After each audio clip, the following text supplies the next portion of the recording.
Hey son, picture a chrome and vinyl counter at 7 in the morning, the smell of coffee strong enough to wake the whole block, and a man in a pressed shirt and fedora taking the same stool he took yesterday. The waitress knows his order before he opens his mouth. This is where the day begins. Before we go any further, if you are enjoying this, I would be grateful if you would take a moment to like this video and subscribe to the channel. And let me know in the comments where you are watching from. I always love hearing from you. And if you prefer to listen, we are now on Spotify. You can find the link in the description below. But tell me this. What did it actually feel like to walk into a diner in 1955? What unspoken codes did men carry with them through those glass doors? How did a man know where to sit, what to order, how to behave? What made a regular a regular? And what happened when someone broke the rules nobody had to say out loud? It is 1955 now. The coffee is brewing. The grill is already hot. The morning shift is starting. And the rules, unwritten but understood by every man who walks through that door, are about to become clear. The first rule is simple. If you are a man alone, you sit at the counter. The booths are for couples, for families, for groups. You do not take up a 4-seat booth when you are one person eating scrambled eggs and reading the paper. That is not how it works. Walk into any diner in 1955, and you will see the pattern immediately. The counter is lined with men. Shoulder to shoulder sometimes, during the morning rush. Hats on or off depending on the establishment, but always at the counter. The booths along the windows hold mothers with small children, couples sharing a milkshake, groups of teenagers after school. But a man alone does not sit in a booth. Not unless every stool at the counter is taken and the place is packed. This is not written down anywhere. Nobody tells you this when you walk in. But every man knows it. It is learned by watching, by being raised right, by understanding that space is shared, and you do not take more than you need. A booth seats 4. If you are one, you take 1 stool. The math is simple. The courtesy is automatic. There is also something practical about it. At the counter, you are facing the griddle. You can see your eggs being cooked. You can watch the waitress pour your coffee. You are part of the operation, not separate from it. The counter is where the work happens, where the rhythm of the diner is most visible. You sit there because you are not here to be served like royalty. You are here to eat, and the counter is where men eat. The booths are softer. Cushioned seats, a table between you and the other person, a little privacy. That is for conversation, for lingering, for something social. The counter is efficient. You sit, you order, you eat, you leave. No wasted space, no wasted time. And if you are a man who understands how the world works, you do not take up a booth meant for a family just because you want a little more elbow room. There is also an unspoken hierarchy. The regulars have their spots at the counter. The same stool, the same time, every day. A man alone in a booth disrupts nothing, but he also marks himself as an outsider. Someone passing through. Someone who does not know the code. And in a small town, in a neighborhood diner where everyone knows everyone, that matters. You want to belong, you sit at the counter. You want to be invisible, you might get away with a booth. But you will be noticed either way. It is the kind of rule that seems small until you see someone break it. A man in a suit, briefcase beside him, taking up a whole booth at 8 in the morning while families wait by the door. The waitress does not say anything. The cook does not say anything. But everyone sees it. And that man will not become a regular. He has already marked himself as someone who does not understand how things work. The counter is where you belong. The booth is not for you. That is the first rule, and it is the foundation for everything else. The waitress refills your coffee without asking. She knows you want your eggs over easy and your toast dry. You know her name. You might even know her kids' names. But you do not overstep. Her name is Helen, or Dottie, or Irene. She has been working this counter for 5 years, maybe 10. She knows the regulars better than they know themselves. She knows who takes sugar, who drinks it black, who wants his bacon crispy, who always orders the same thing but pretends to look at the menu anyway. She is good at her job because she pays attention, and part of paying attention is learning people. You know her too. You know she has 2 kids in school and a husband who works at the plant. You know her feet hurt by the end of her shift. You know she is saving up for a new washing machine.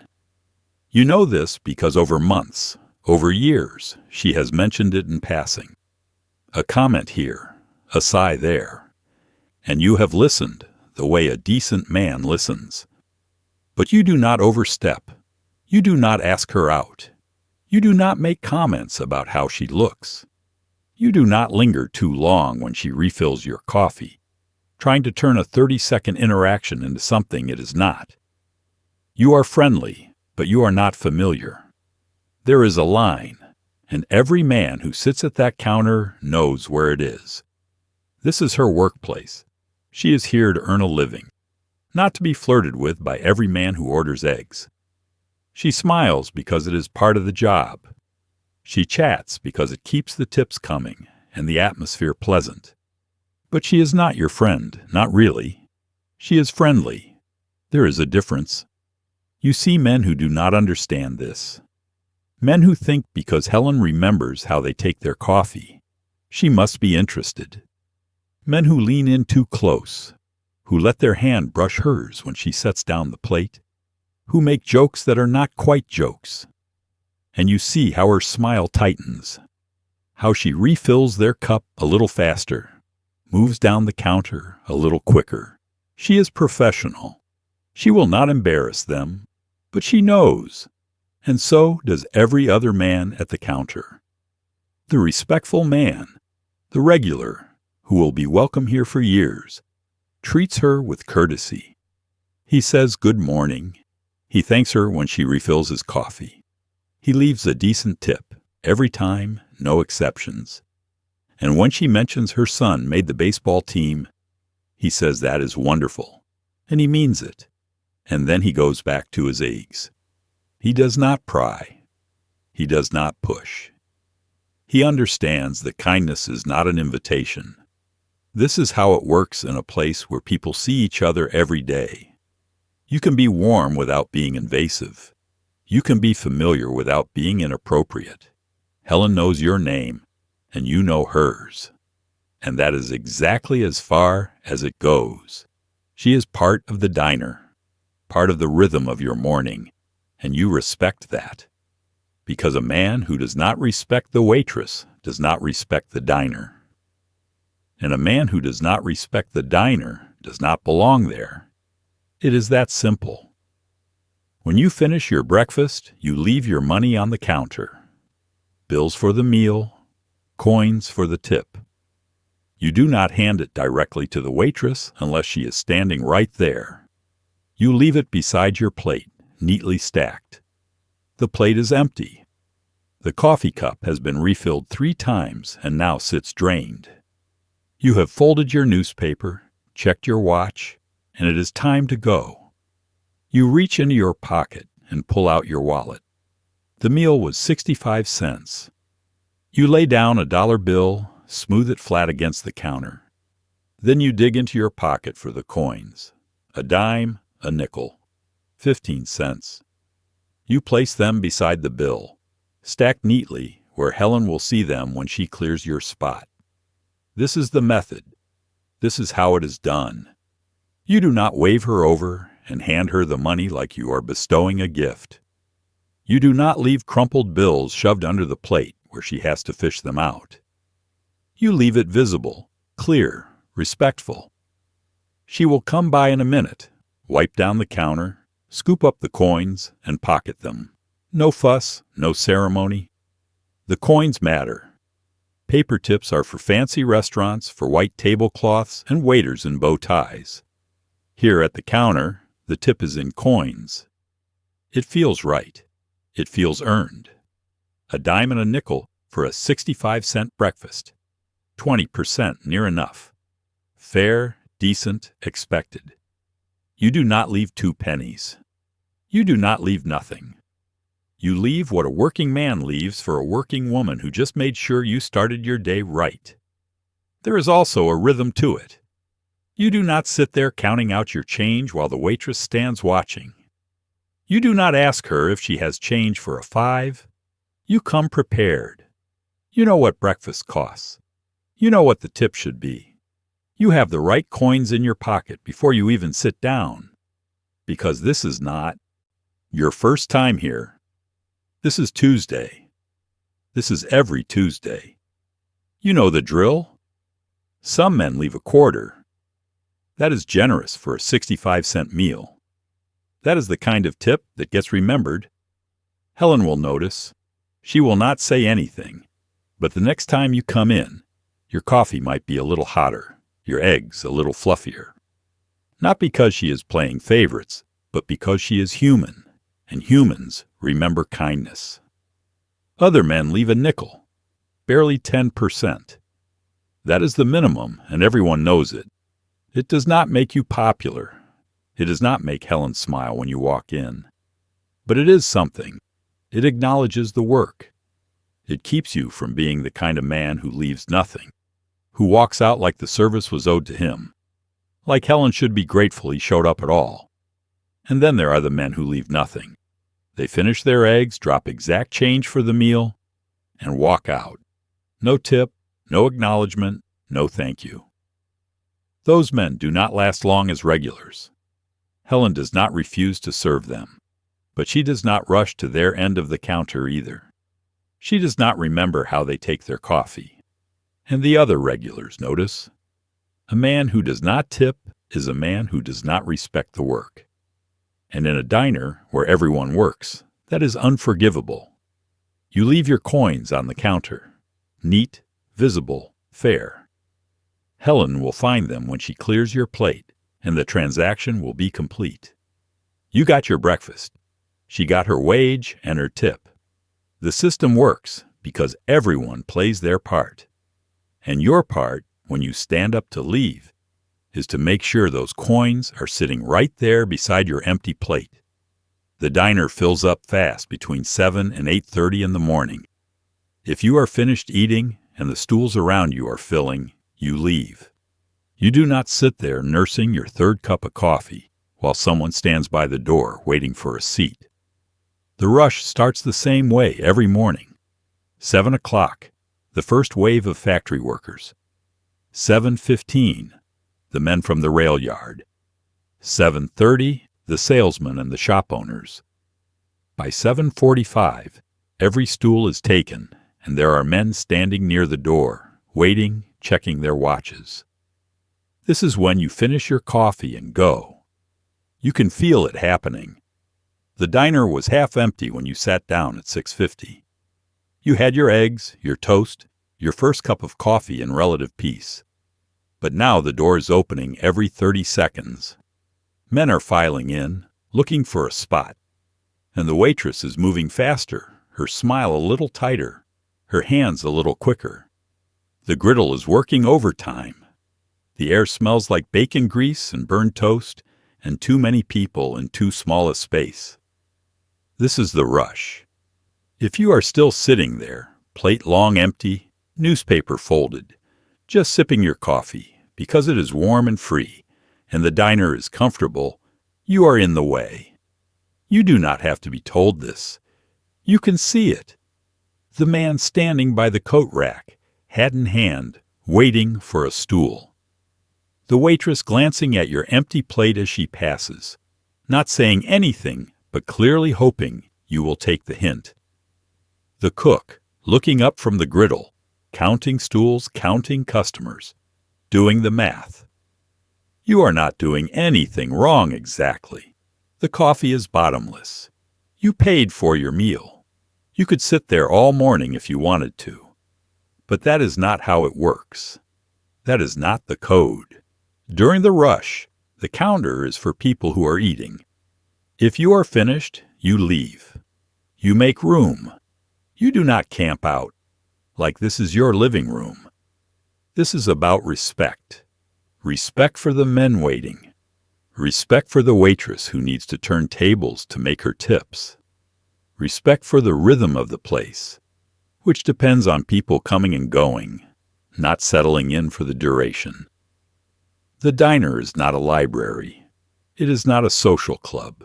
It is a place to eat, and if you are not eating, you are taking up space someone else needs.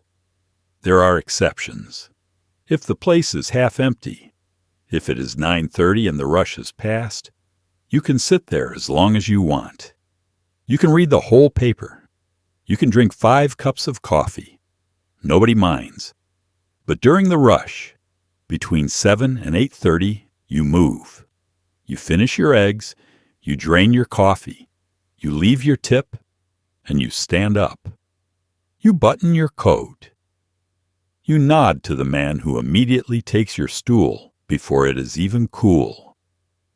And you walk out into the morning knowing you did the right thing. The men who lingered during the rush mark themselves. They are the ones who do not understand the code. They are the ones who think the world revolves around their need for a second cup of coffee.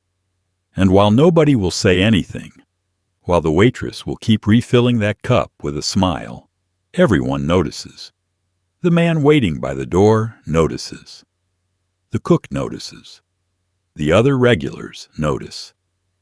And the next time that man comes in, he will not be greeted the same way.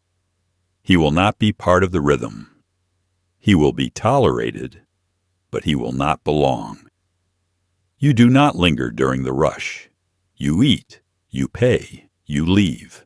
That is the rule. That is how the diner survives the morning. And that is how you remain welcome when you walk back in tomorrow. You can read the newspaper at the counter. That is expected. But you fold it neatly, section by section, keeping it close to your plate. You do not spread the whole paper across the counter like you own the place. The newspaper is part of the morning routine. You buy it from the box outside, or you grab it from the stack by the door that the diner keeps for the regulars. You bring it to the counter, fold it lengthwise, and prop it against the napkin dispenser or lay it flat beside your plate. You read while you eat. Everyone does. But there is a right way and a wrong way. The right way is to fold it. The front page, fold it in half vertically so it is narrow enough to fit in the space between your plate and your coffee cup. When you finish that page, you fold it again, tuck it under, move to the next section. Sports, business, local news. Each section folded, manageable, contained. You are reading the paper, not conducting a board meeting. The wrong way is to spread it out. Both hands on the edges, the full broadsheet open like you are sitting at a desk in your study. It takes up 3 feet of counter space. It blocks the man next to you from reaching the sugar. It gets in the way when the waitress tries to refill your coffee. It is inconsiderate, and worse, it is obvious. Everyone can see that you think your need to read the full-page spread is more important than the fact that you are in a shared space. This is not your kitchen table. This is not your office. This is a counter in a diner, and there are men on either side of you, and they have just as much right to that space as you do. You fold the paper. You keep it tight. You make it work within the space you have been given, which is 1 stool, 1 plate, 1 cup, and maybe 18 inches a counter. That is it. That is what you get. You see men who do not understand this. Men who walk in with the Sunday paper, the whole thick edition, and try to read it at the counter like they are spending the morning in a library. Sections everywhere. the comics draped over the napkin holder, the classified spread across the empty stool next to them. It is chaos. It is disrespectful. And it does not last long. The waitress will ask politely if they can fold it up a bit. The man next to them will clear his throat, reach across for the ketchup, make it clear that the space is being invaded. And eventually, the message gets through. The regulars have it down to a science. They can read the entire paper, front to back, without ever taking up more than a foot of counter space. They fold, they tuck, they rotate sections. They keep one hand on their coffee and one hand on the paper, and they manage both without disrupting the flow. It is a skill learned over years of eating breakfast in public. There is also an etiquette to sharing. If you finish the sports section and the man next to you is waiting for it, you fold it, slide it over. No words necessary. He nods, takes it, adds it to his stack. When he finishes the business section, he might slide it back. This is how it works. The paper is communal in a way. You bought it, but you are not precious about it. If someone needs a section, you share, as long as they fold it properly.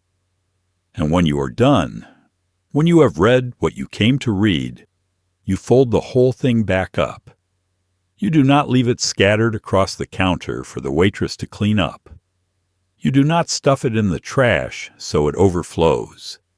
You fold it, tuck it under your arm, and take it with you. Or you leave it neatly on the counter for the next man. Either way, you do not leave a mess. Reading the paper at the counter is a given. It is part of the ritual, part of the morning. But doing it right, doing it in a way that respects the people around you, that is what separates the regulars from the tourists. You fold the paper. You keep it close. You stay in your space. That is the rule. The coffee is strong, hot, and bottomless. That is all it needs to be. You do not send it back. You do not ask for it weaker or sweeter or made a different way. If you want something fancy, you are in the wrong place. The coffee pot hits the counter before you even settle into your stool. Helen does not ask if you want coffee. She pours it, a thick white ceramic mug chipped around the rim, filled nearly to the top with coffee so dark it looks black. The steam rises. The smell cuts through the bacon grease and the cigarette smoke. You wrap your hand around the mug and feel the heat through the ceramic. This is diner coffee. It is not good coffee, not in the way people will talk about coffee in 50 years. It is not carefully sourced or lightly roasted or made with filtered water at a precise temperature. It is coffee made in a 10-gallon percolator that has been running since 5 in the morning. It is strong enough to strip paint. It is hot enough to burn your tongue if you are not careful. And it is free, in the sense that refills cost nothing, and they come whether you ask or not. You drink it. You do not comment on it. You do not ask if they have decaf. You do not request cream and sugar, and then look disappointed when the cream comes from a small metal pitcher that has been sitting on the counter since dawn, and the sugar is in a glass dispenser with a metal spout that pours in clumps. You take what is offered, you stir it if you need to, and you drink it. Complaining about the coffee is a mark of someone who does not belong, someone who does not understand what this place is. The diner is not trying to impress you. It is trying to feed you, wake you up, and get you out the door in 20 minutes so the next man can sit down. The coffee serves a function. It is hot, it is caffeinated, and it keeps coming. That is the deal. If you do not like strong coffee, you add more cream. If you do not like it hot, you wait a minute. If you do not like it at all, you order orange juice. But you do not send it back. You do not ask Helen if there is something wrong with the pot. You do not make a face like you have been poisoned. You drink it, or you do not, but you do not complain. The regulars drink it black, not because they prefer it that way necessarily, but because that is how it is meant to be drunk. Strong and black and scalding. The first sip is always a shock. The second is easier. By the third, you have adjusted. Your body wakes up. Your mind clears. The coffee has done its job. There is also a pride in it, in a strange way. Men brag about diner coffee the way they brag about anything that is slightly unpleasant, but builds character. It is too strong, sure. It sits in your stomach like acid. But you drink it anyway. You drink it every morning. And if someone from out of town sits down next to you and makes a comment about how bitter it is, you just shrug. You have been drinking this coffee for 10 years. It is part of the morning. It is part of the place. Helen refills your cup without asking. She does this 4, 5, 6 times over the course of your meal. You do not have to signal. You do not have to ask. She sees your cup is half empty, and she tops it off. The pot is always in her hand. The coffee is always hot. This is the rhythm of the counter, and the coffee is the heartbeat of it. When you leave, you will have had 5 cups of coffee and paid for none of them. They were included in the price of your eggs. 65 cents for eggs, toast, and bottomless coffee. That is the deal. And if the coffee is strong enough to wake the dead, well, that is part of the deal too. You do not complain. You drink it. And tomorrow morning, you will be back for more. When the waitress comes over with her pad, you are ready. You do not hem and haw. You do not ask her to come back in a minute. You have looked at the menu board, or you already know what you want, and you tell her. Helen appears at your elbow within 30 seconds of you sitting down. She has already poured your coffee. Now she is standing there, pencil poised over her order pad, waiting. This is the moment. You do not fumble. You do not stall. You say, 2 eggs over easy, bacon, white toast. She writes it down without looking at the pad, tears off the slip, clips it to the wheel in the kitchen window and moves on. The whole interaction takes 10 seconds. This is how it works. You do not need to study the menu. The menu has not changed in 5 years. It will not change in the next 5. Eggs, bacon, sausage, ham. Toast, white or wheat. Hash browns, pancakes, oatmeal. That is it. That is the entire breakfast menu. You knew what you wanted before you walked through the door. But even if you are new, even if this is your first time at this counter, you do not make Helen wait. You look at the board above the griddle. You see what other men are eating. You make a decision. And when she comes over, you give her your order clearly, quickly, and without second-guessing yourself. Asking her to come back is a waste of her time. She is working. She has 8 stools to cover, and 6 of them are full, and more men are coming through the door. She does not have time to stand there while you debate between scrambled and fried. You pick one. You say it. She writes it. She moves on. This is also a matter of respect. Helen is not your personal waitress. She is not here to guide you through the menu or help you make decisions. She is here to take your order, bring your food, and keep your coffee full.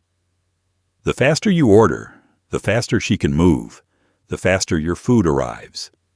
Everyone benefits. You see men who do not understand this. Men who sit down and immediately start asking questions. What kind of toast do you have? How are the pancakes? Can I get egg whites? Is the bacon crispy? Helen answers, because she has to, but her smile is thin and her patience is finite. The men at the counter on either side are already eating. Their orders were simple, clear, fast. And now they are enjoying their breakfast while this man is still trying to decide if he wants orange juice or tomato juice. The regulars have their orders down to a rhythm. Helen does not even need to ask. She sees Bill sit down, she writes, 2 scrambled, sausage, rye. She sees Tom. She writes, over easy, bacon, white, hash browns. She knows. They have been ordering the same thing for years. They will order the same thing tomorrow. There is comfort in that. There is efficiency in that. And if you want something slightly different, you do not make a production of it. You do not say, I would like 2 eggs, and I am thinking maybe scrambled. But could I see them over easy instead? And actually, can you make one scrambled and one over easy? You just say, 1 scrambled, 1 over easy. Short, clear, done. Helen writes it, and you move on with your life. There is also a language to it. You do not say, I would like my eggs cooked over easy, please, with the yolk still runny but not too runny, and could the bacon be crispy, and I prefer my toast lightly buttered. You say, 2 over easy, bacon crispy, light butter. 3 seconds. Helen knows exactly what you mean. She has heard it 1,000 times. The kitchen knows what it means. Your food will arrive exactly how you want it, and you did not waste anyone's time. When you sit down at the counter, you are joining a machine that is already in motion.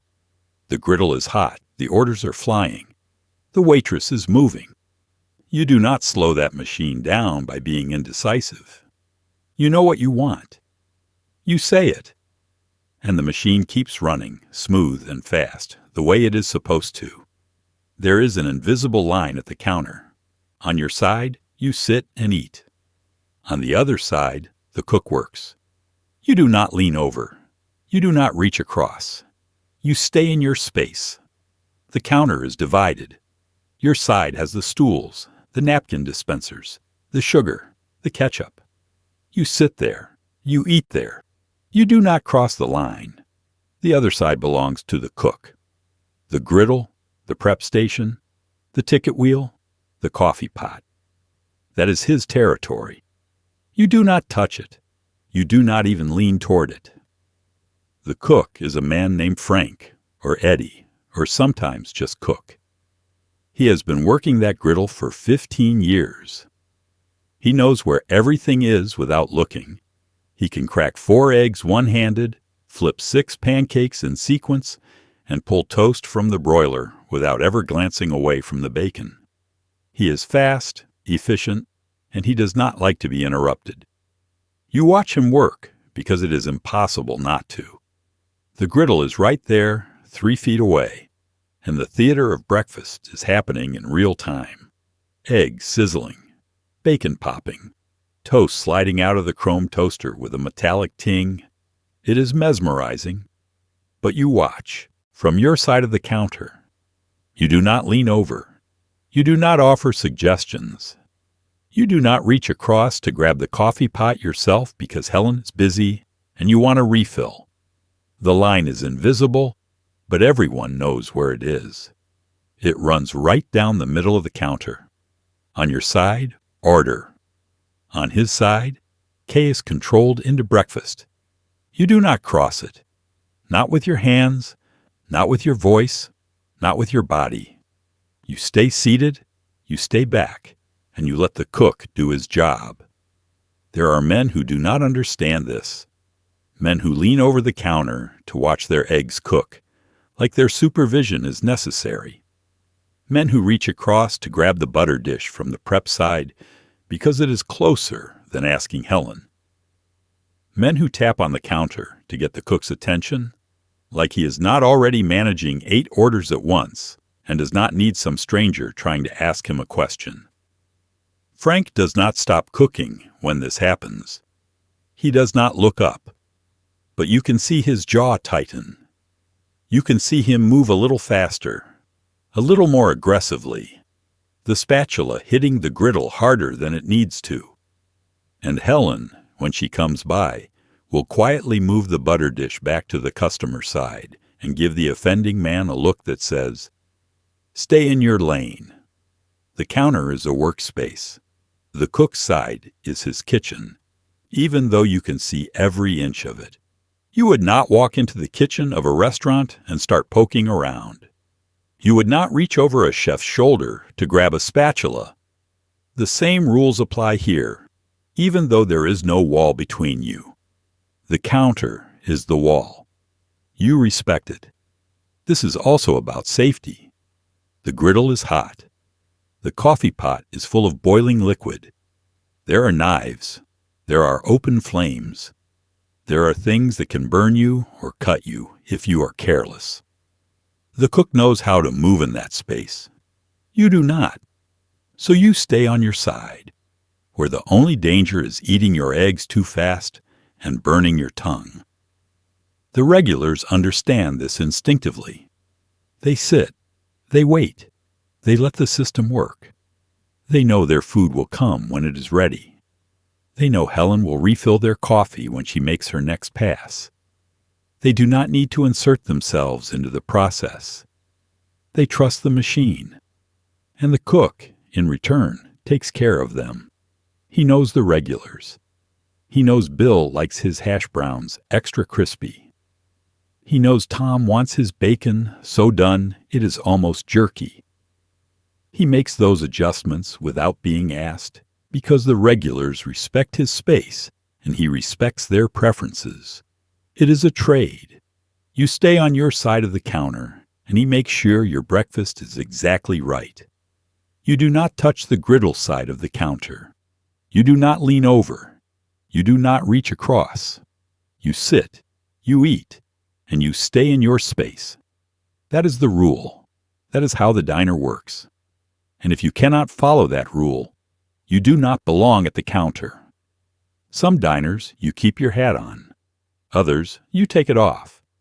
You learn this by watching. If the regulars are wearing theirs, you keep yours. If they are hanging them on hooks by the door, you do the same.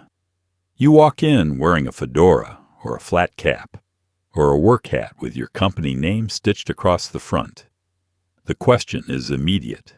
Does the hat stay on or does it come off? There is no sign. There is no rule posted on the wall.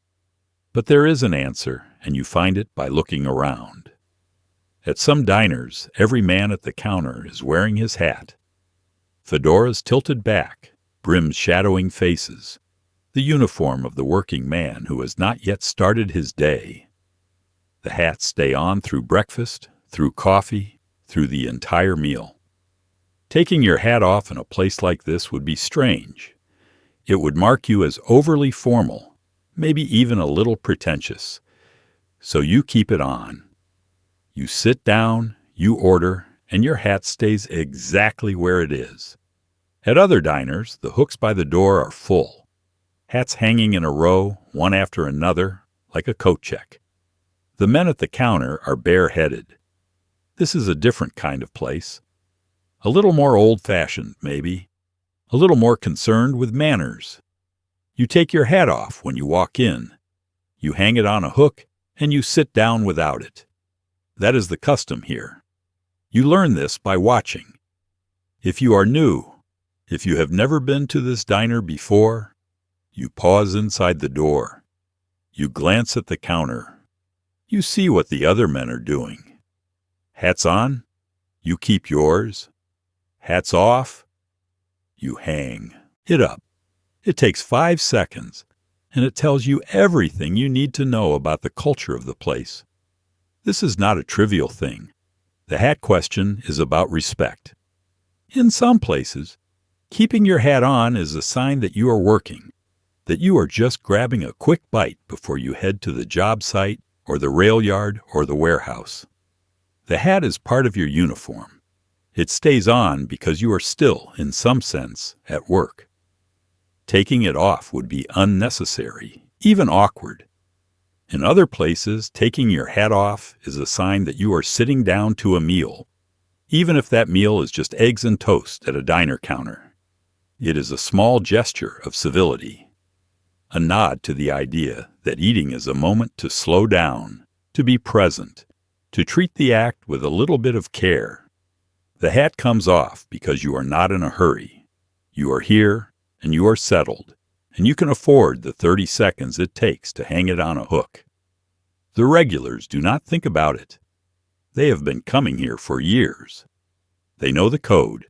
They walk in, and their hands move automatically. Head off hook, or hat stays stool. It is muscle memory. But for a new man, for someone passing through or trying out a new place, it is a test. Get it right, and you blend in. Get it wrong, and you are marked as an outsider. There is also geography to it. In some parts of the country, hats stay on. In others, they come off. In the Midwest, the industrial towns, the factory cities, hats stay on. These are men who work with their hands, who eat fast, who are back out the door in 15 minutes. The hat is practical. It is part of the gear. In the South, in the smaller towns, hats come off.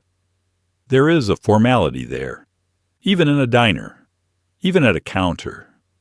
You take your hat off when you come inside, the way you were taught to take it off in church, in someone's home, in any space where you are a guest. The diner is an extension of that. You show respect by removing your hat. And then there are the in-between places. The diners where half the men are wearing hats and half are not. Those are the trickiest. You make your best guess. You watch the man who just sat down before you. You follow his lead. And if you guess wrong, if you are the only man at the counter with your hat still on when everyone else is bareheaded, you quietly take it off and set it on the stool next to you. No one will say anything, but you will know, and next time you will get it right. You keep your hat on, or you take it off. It depends on the place. It depends on the culture. It depends on what the regulars are doing. You learn by watching, and once you learn, you never forget. That is the rule. The menu says scrambled eggs come with hash browns and toast. That is what you get. You do not ask for pancakes instead of toast. You do not request egg whites. You order what is on the menu, the way it is written. The menu is simple. It is written in chalk on a board above the griddle, or printed on a laminated card that has been on this counter since 1948. 2 eggs, choice of meat, toast, hash browns. That is breakfast number 1. Pancakes, bacon, and coffee. That is breakfast number 2. The options are clear. The combinations are set. You do not modify them. This is not a restaurant where the chef will accommodate your preferences. This is not a place where the customer is always right and the kitchen will bend over backward to make you happy. This is a diner. The menu is the menu. You order from it or you go somewhere else. Asking for substitutions marks you immediately. It tells everyone at the counter that you do not understand how this works. The cook has a system. He makes eggs with hash browns and toast, because that is what the menu says. He has hash browns already going on the griddle. He has toast already in the toaster. The system is designed for speed, for efficiency, for getting your food out in 5 minutes. When you ask to substitute pancakes for toast, you break the system. Helen will relay your request to the cook. She has to, but you will hear the hesitation in her voice, and you will see the cook's face when he gets the order. He will not smile. He will not say anything, but the ticket will sit on the wheel a little longer than the others. Your food will come out last, even though you ordered first. And it will come out exactly the way the menu says it comes, because the cook does not do substitutions. The regulars know this.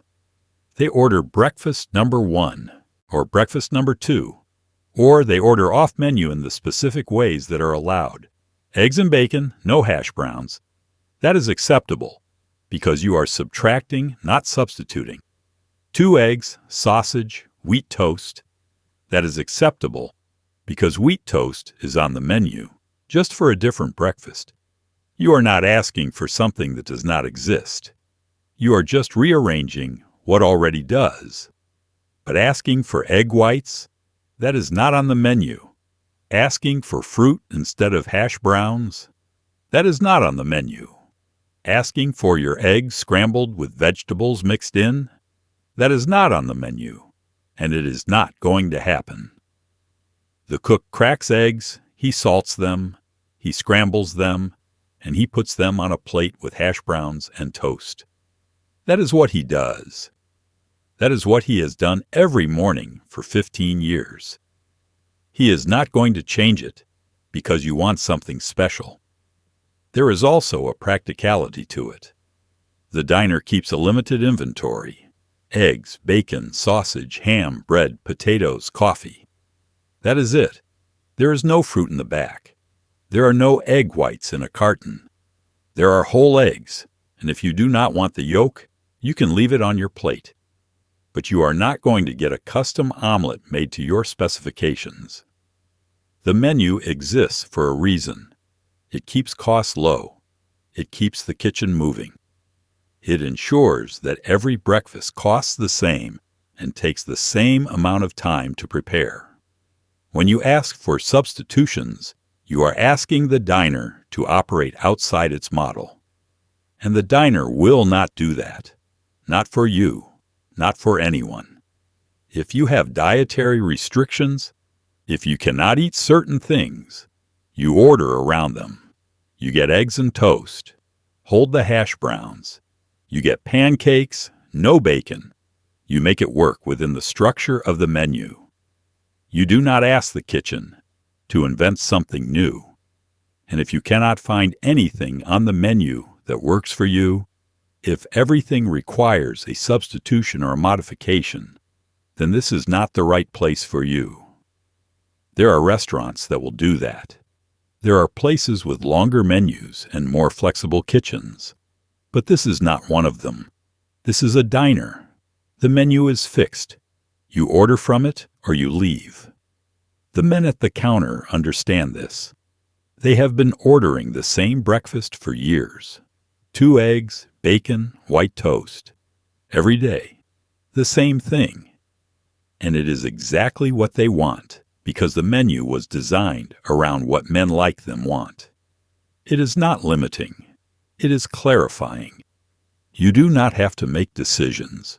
You just order breakfast and breakfast arrives, and it is always the same. That is the beauty of it.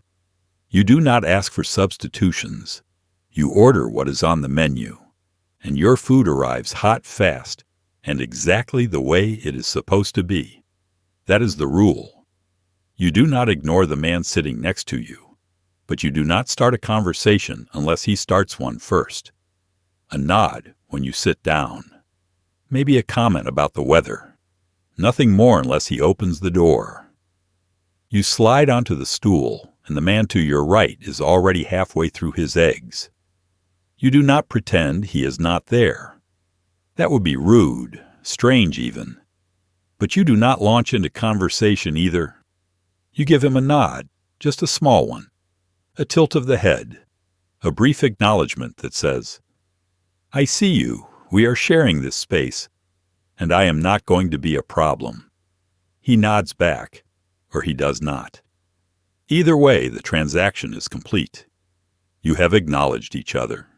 You are now 2 men eating breakfast at the same counter, and that is all that needs to be said, unless one of you decides otherwise.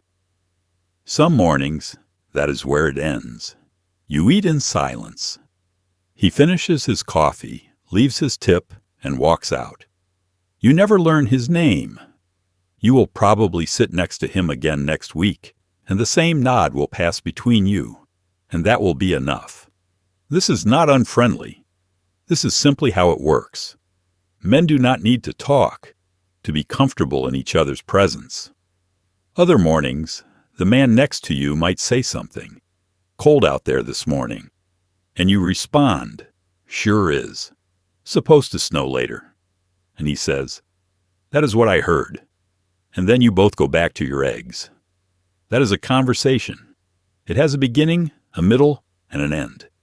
It lasts maybe 15 seconds. It is not deep. It is not personal. But it is human. It is two men acknowledging that they are alive, that they are experiencing the same weather, and that this fact is worth mentioning. You do not push beyond that unless he invites it. You do not ask where he works. You do not ask if he is married. You do not tell him about your weekend or your kids or the trouble you are having with your car. Not unless he opens that door. Not unless he says something that signals he is interested in more than weather and coffee. The regulars know each other, of course. They have been sitting at this counter for years side by side, and eventually the boundaries shift. Eventually, you learn that the man to your right works at the mill, that he has 2 daughters, that he is saving up for a new Ford. But that knowledge accumulates slowly. It is never forced. It comes in small pieces, scattered across months of mornings, and it is always offered, never extracted. There is a comfort in this. You can sit next to the same man every Tuesday for 5 years and know almost nothing about his personal life, and that is perfectly fine. You know he takes his coffee black. You know he always orders the same thing. You know he leaves at 7:45 because he has to be at work by 8. That is enough. That is a relationship. It is not friendship, exactly, but it is not nothing either. You also learn to read the signals. Some men sit down and immediately open the newspaper. That is a signal. They are not here to talk. They are here to read and eat in peace. You do not interrupt that. Other men sit down and sigh, loudly, and say something to no one in particular. That is a different signal. They are open to conversation. They might even want it. You can respond if you choose, or you can let it pass. And then there are the men who are clearly having a bad morning. You can see it in the way they sit, the way they stare at their coffee, the way they do not touch their food right away. You do not ask what is wrong. You do not pry. But you might catch their eye and give a small nod that says, "I see it," whatever it is. And sometimes that is enough. Sometimes a man just needs to know that he is not invisible.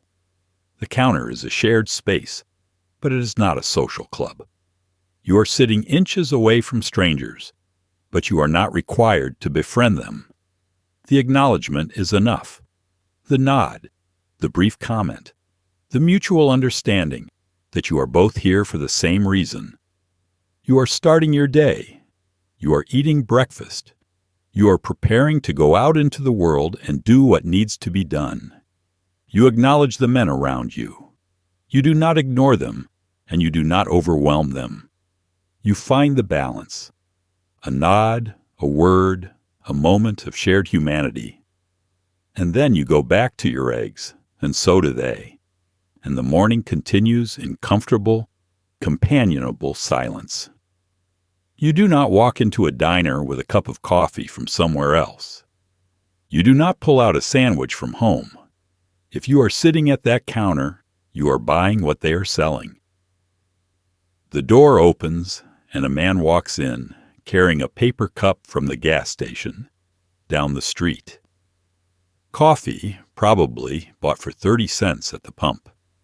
He sits down at the counter, sets the cup beside him, and tries to order eggs. Helen looks at the cup. She does not say anything, but her smile goes tight. This man has just broken a rule, and he does not even know it. You do not bring outside food or drink into a diner. Not coffee, not a sandwich, not a bag of donuts you picked up on the way. If you are sitting at this counter, you are a customer. And customers buy what the diner sells. That is the deal. That is how the place stays in business. It is not complicated. The diner makes money by selling you food and coffee. If you bring your own coffee, you are taking money out of Helen's pocket, out of the cook's pocket, out of the owner's pocket. You are sitting in a seat that could be occupied by someone who is actually going to to buy coffee.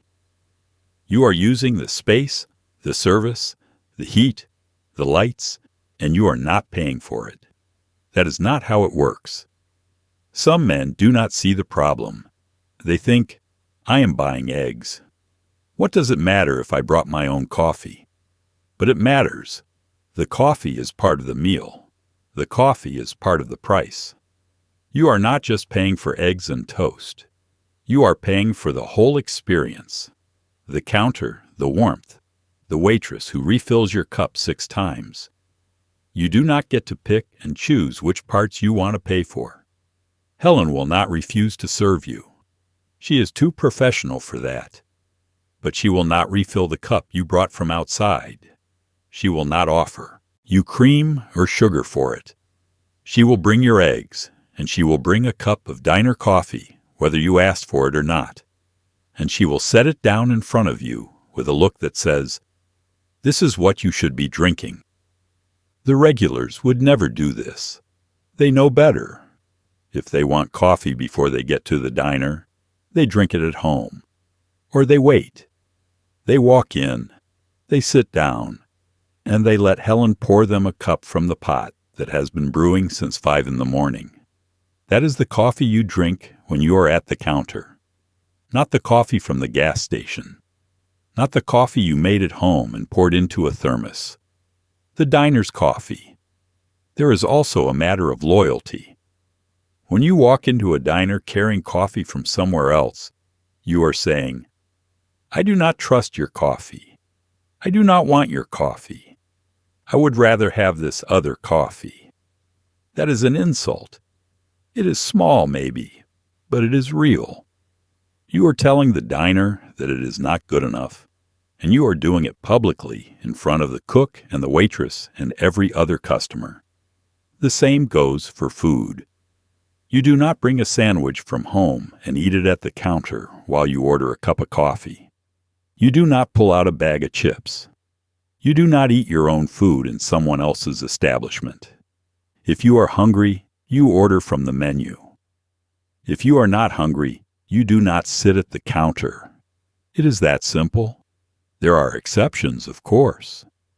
If you are a regular, if you have been coming here for 10 years, if Helen knows your kids' names, and you have never once failed to tip, you might get away with walking in with a cup of coffee. She might roll her eyes and pour you a cup anyway. She might let it slide, because she knows you, because she knows this is not a pattern, because she knows you are good for it. But if you are new, if you are just passing through, if you do not have that history, you do not get that grace. You follow the rules. You buy the coffee. You drink the diner's coffee. You do not bring your own, and the rule extends beyond coffee. You do not bring a bottle of soda. You do not bring a flask of whiskey to spike your orange juice. You do not bring anything. If you want something to drink, you order it from the menu. Water, coffee, orange juice, tomato juice, milk. Those are your options. You pick one. The diner provides it. You pay for it. This is not just about money. It is about respect. The diner is offering you something. A hot meal, a clean counter, a waitress who will call you honey and make sure your coffee never runs dry. In return, you are expected to participate, to be a customer, to buy what is being sold. That is the social contract. You do not walk in and violate it by bringing your own coffee. If you cannot afford the coffee, you do not sit at the counter. If you do not like the coffee, you go to a different diner. But you do not bring outside food or drink. That is the rule. And if you break it, you will not be told to leave. But you will not be welcome back either. Helen will remember. The cook will remember. And the next time you walk in, even if your hands are empty, you will be marked as the man who does not understand how things work. You do not talk with your mouth full. You do not scrape your fork across the plate. You do not slurp your coffee or chew with your mouth open. You eat like someone who was raised right. The counter is not silent, but it is not loud either. There is the clatter of plates, the hiss of the griddle, the low murmur of conversation, and underneath it all the sound of men eating, forks against plates, coffee cups being set down, the occasional scrape of a stool. But it is all quiet, controlled. No one is making a scene. You eat the way you were taught to eat. Mouth closed, fork and knife used properly, no elbows on the counter. Or if your elbows are on the counter, they are there lightly, not sprawled out, like you are claiming territory. You cut your eggs with the side of your fork. You do not stab at them. You do not shovel food into your mouth like you are in a race. This is not about being fancy. This is about being considerate. The man next to you is trying to eat his breakfast in peace. He does not want to hear you smacking your lips, or scraping your plate, or slurping your coffee, like you are trying to get every last drop. He is 6 inches away from you. Everything you do, he hears. Everything you do, he feels. So you eat quietly. Talking with your mouth full is the worst offense. You do not do it. If someone asks you a question while you are chewing, you finish chewing, you swallow, and then you answer. You do not try to talk around the food. You do not spray bits of toast across the counter. You wait. The question will still be there in 5 seconds. Scraping your fork across the plate is almost as bad. The sound cuts through everything. It is like nails on a chalkboard, metallic and sharp, and it makes everyone wince. You do not need to scrape your plate clean. You eat what is on it, and when you are done, you set your fork down. If there is a little egg left, a little bit of hash browns, you leave it. You do not chase every last bite with your fork, scraping and clanging until the plate looks like it has been licked. Slurping coffee is a sign of poor manners. You sip it. You blow on it if it is too hot. But you do not slurp it. You do not make noise. Coffee is meant to be drunk quietly, the same way you eat quietly. This is not your kitchen. This is a public space. You behave accordingly. Chewing with your mouth open is something children do. Men do not. You keep your mouth closed. You chew thoroughly. You do not talk. You do not breathe heavily. You do not make anyone at the counter aware of the fact that you are chewing. It should be invisible. The food goes in, you chew, you swallow. No one should notice. The regulars have this down to an art. They eat efficiently and quietly. They do not draw attention to themselves. They do not make a mess. They do not leave crumbs all over the counter. They use their napkin. They wipe their mouth. They keep their space clean and their presence unobtrusive. There is also a rhythm to it. You eat at the same pace as the men around you. Not too fast, not too slow. If everyone else is finishing their eggs in 10 minutes, you finish yours in 10 minutes. If the man next to you is taking his time, savoring his coffee, you do not rush. You match the pace. You become part of the rhythm. And when you are done, you do not sit there licking your fingers or wiping your plate with your toast. You finish your meal with the same quiet dignity you started it. You set your fork down. You drain your coffee. You dab your mouth with your napkin. And then you sit for a moment, letting your stomach settle before you reach for your wallet. Eating quietly is a sign of respect. Respect for the people around you. Respect for the space. Respect for yourself. You are not an animal. You are a man, and you eat like one. You use your utensils. You chew with your mouth closed. You do not make noise. You do not make a mess. You simply eat your breakfast, the way men have been eating breakfast at this counter for 20 years. And you do it without calling attention to yourself. That is the standard. That is the expectation. And if you cannot meet it, if you slurp and scrape and chew with your mouth open, You will not be asked to leave. But you will be noticed, and not in a good way. The men around you will shift slightly away. Helen will not linger when she refills your coffee, and you will eat your breakfast alone, even though you are surrounded by people. Because a man who does not know how to eat quietly does not belong at the counter. If a woman walks in alone or with another woman, you do not stare. You do not make comments. You glance maybe, and then you go back to your eggs. That is the rule. The door opens, and a woman walks in. She is alone. She is wearing a coat and a scarf, and she sits down at the counter 3 stools away from you. You notice her. Of course you notice her. But you do not stare. You glance. A quick look, half a second, just long enough to register that someone new has sat down. And then you look away. Back to your plate. Back to your coffee. Back to the newspaper folded beside your elbow. You do not follow her with your eyes. You do not watch her take off her coat. You do not study her while she orders. This is not because you are not interested. This is because you are respectful. A woman sitting at a diner counter is not there to be looked at. She is there for the same reason you are. She is hungry, or she needs coffee, or she has 20 minutes before work and wants a quiet place to sit. She is not an object.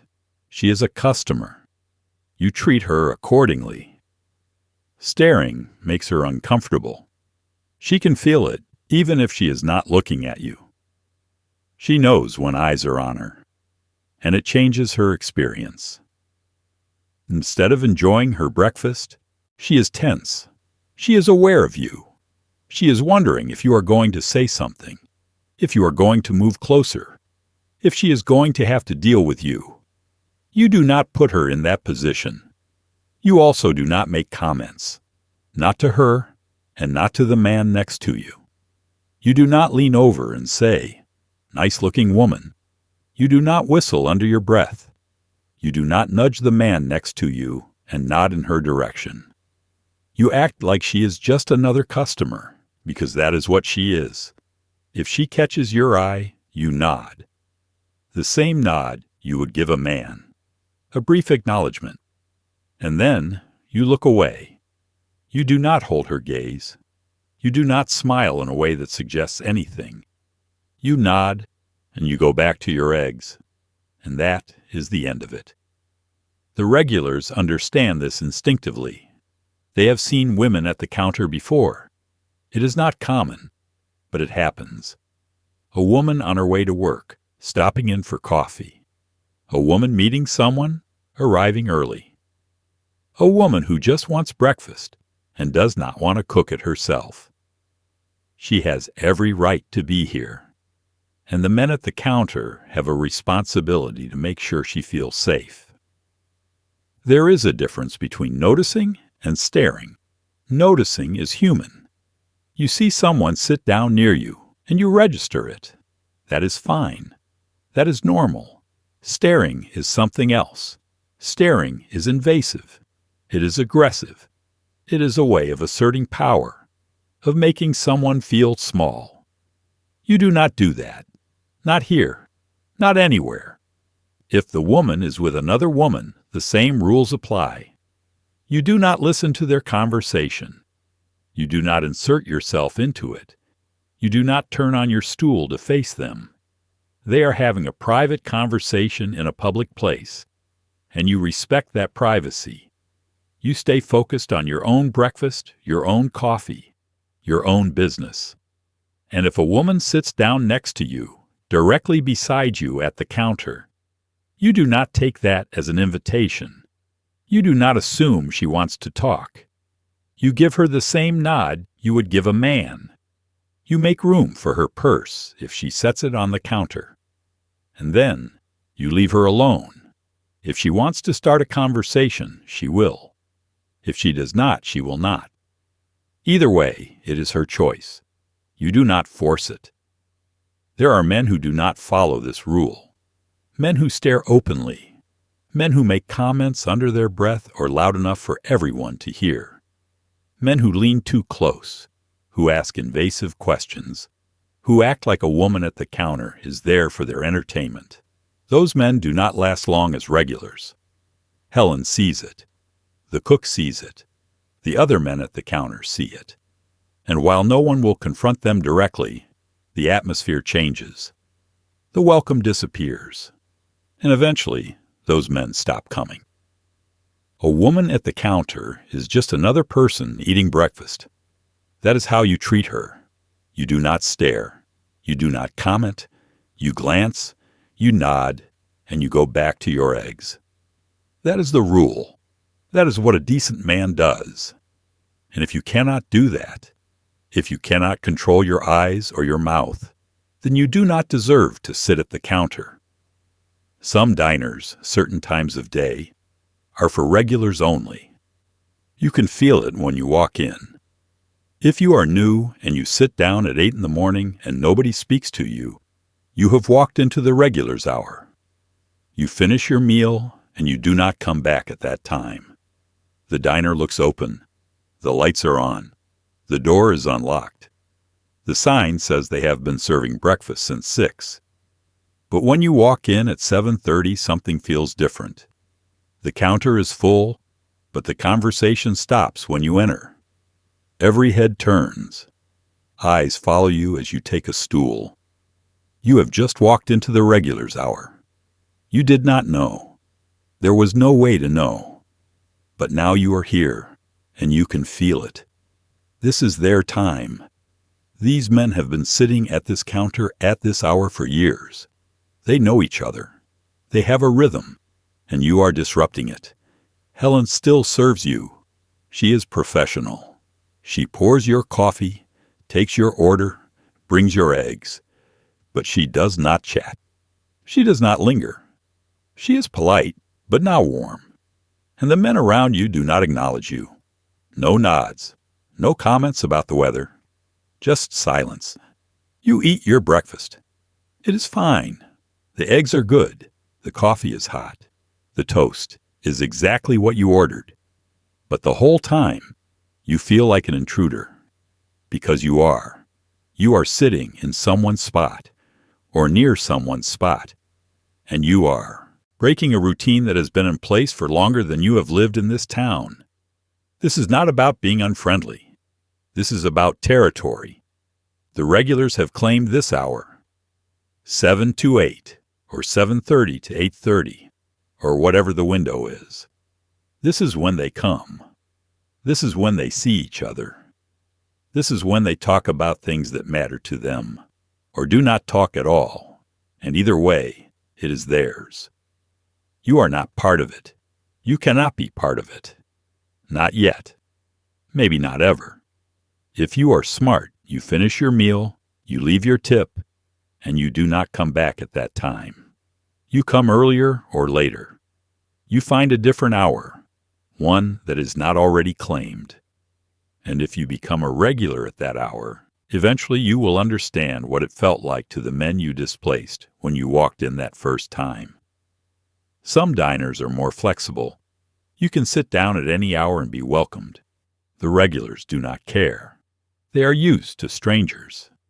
The diner is in a busy part of town or near a highway, and people come and go all the time. But other diners, especially the small ones in quiet neighborhoods, have patterns. And if you do not know the pattern, you will break it. And breaking it will not get you thrown out, but it will get you frozen out. The regulars' hour is sacred. It is when the same men sit in the same spots and order the same meals and have the same conversations they have had every morning for a decade. It is predictable. It is comforting. It is a ritual. And rituals do not accommodate strangers easily. You learn this by paying attention. If you walk into a diner and everyone is friendly, welcoming, chatty, you have found an open hour. If you walk in and you are met with silence, with stares, with a coolness that has nothing to do with the temperature, you have found a closed hour. You can choose to stay. No one will stop you. But you will not enjoy it, and you will not be invited back. The best regulars, the ones who have been coming for years, can spot a newcomer immediately. They can tell by the way you hesitate at the door, by the way you look around for an empty stool, by the way you do not know which spot is whose. They see you, and they make a decision. If you seem respectful, if you sit quietly and eat and do not try to insert yourself into their conversation, they might warm up to you. Eventually. After weeks or months. But if you walk in and act like you own the place, if you sit in someone's spot and do not notice the tension, if you try to make small talk when no one is responding, you will not be tolerated. You will be endured. And the next time you walk in, the same silence will greet you. Because you have marked yourself as someone who does not understand. There is no sign that says regulars only, 7 to 8. There is no hostess to tell you that this is the wrong time to sit down. You have to feel it. You have to read the room. And if you cannot, if you are oblivious to the social cues, you will spend your entire meal wondering why no one is talking to you. You know when the diner is closed to outsiders. You feel it in the air. You see it in the faces of the men at the counter. And if you have any sense, you finish your eggs, you pay your bill, and you find a different time to come back. You can talk about the weather, the game, the news. You do not ask a man where he works, how much he makes, or why he is eating breakfast alone. You keep it surface level unless he takes it deeper. The man next to you finishes his coffee and signals Helen for a refill. You have been sitting beside him for 10 minutes. He has not said a word. Neither have you. But now there is a lull, a moment where conversation might naturally begin. You could say something, but what you say matters. You do not ask. So where do you work? That is too personal, too direct. You do not know this man. He does not know you. His employment is his business, not yours. If he wants you to know, he will tell you. But you do not ask. You do not ask. You married? That is invasive. It assumes a level of familiarity that does not exist. His marital status is not your concern. If he has a wife, if he has kids, if he is widowed or divorced or has never married, that is his life. You do not pry into it. You do not ask, "Why are you eating alone?" That question carries judgment. It implies that eating alone is strange, that it requires explanation. Maybe he is alone because he wants to be. Maybe his wife is at home. Maybe he is widowed, and this is the only meal he does not have to cook himself. Whatever the reason, it is not your business. You do not ask. What you can ask, what you can say, are the safe things. Cold this morning. Or, you see the game last night? Or, they say it is supposed to rain this afternoon. These are openers. They are neutral. They do not require the other person to reveal anything about themselves. They are about shared experience. The weather, the local team, the news everyone has already heard. Safe territory. If the man responds, if he says, "Yeah, coldest morning we have had all week," then you have a conversation. A small one. You might talk about the weather for 30 seconds. You might mention that your car did not want to start. He might say his did not either. And then you both go back to your eggs. That is enough. That is a connection, however brief. But if he does not respond, if he just nods or grunts or ignores you entirely, you do not push. You do not try again.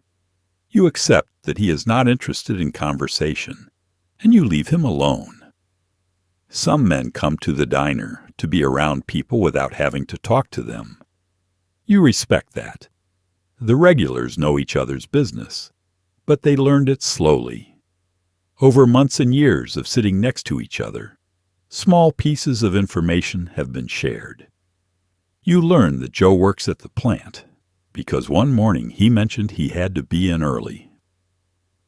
You learn that Bill's wife passed away because one day he stopped wearing his ring and someone quietly asked if he was all right. You learn these things because they are offered, not because you asked. Personal questions are off limits until the relationship has been established. And even then, you tread carefully. You do not ask how much someone makes. You do not ask about their finances. You do not ask why they are having a hard time, even if it is obvious that they are. You wait. You let them bring it up, and if they do not, you do not pry. There is a reason for this. The counter is a refuge. It is a place where men can sit and eat and think without being interrogated. If you start asking personal questions, you turn the counter into an obligation. The man next to you now has to decide whether to answer, whether to lie, whether to shut you down. You have put him in an uncomfortable position. And that is not what the counter is for. The surface-level conversations are enough. The weather, the game, the news. These are the threads that connect strangers without demanding intimacy. You can sit next to a man for years and never know his last name, never know where he lives, never know what keeps him up at night. And that is fine. That is how it is supposed to be.